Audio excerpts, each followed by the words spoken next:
what attitudes are sought after for candidates who are aspiring to become a JTF2 assaulter? Attitude is one thing for sure. So, a positive attitude, a growth mindset attitude, an open-minded attitude. During selection, some people can put on a facade and they can fake it for 6-7 days, for example. I would say the attitude that is replicatable and, habitually, behaviorally sustained is only demonstrated through a significant amount of time.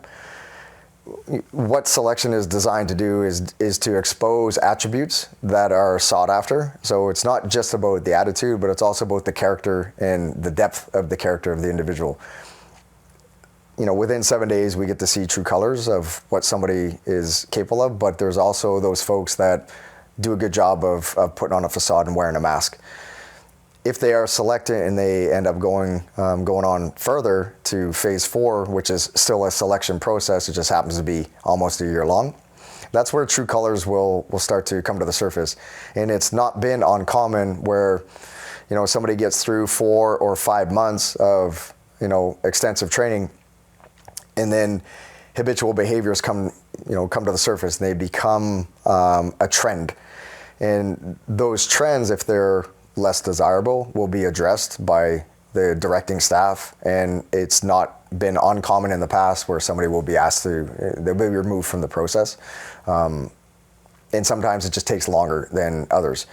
The system works, the process works. I'm not giving anything away. I'm not suggesting for a second that people can pretend to be somebody they're not. The reality is, be the person that you are, be as honest as you can possibly be, and what negative will come out of that. So, there is no substitution of hard work. Work extremely hard, be a good person, be a good team person, but the attitudes and the attributes, some people have them, some people don't.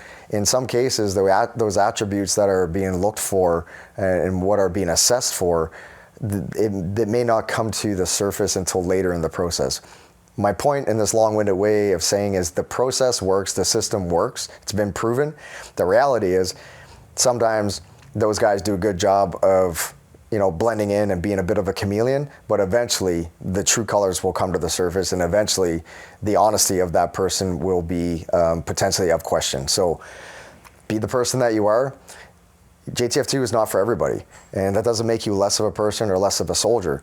There are very, very specific attributes that they're looking for. So be honest, be the person that you are, work as hard as you possibly can, be a good team guy, and probably good things are gonna fall in your favor.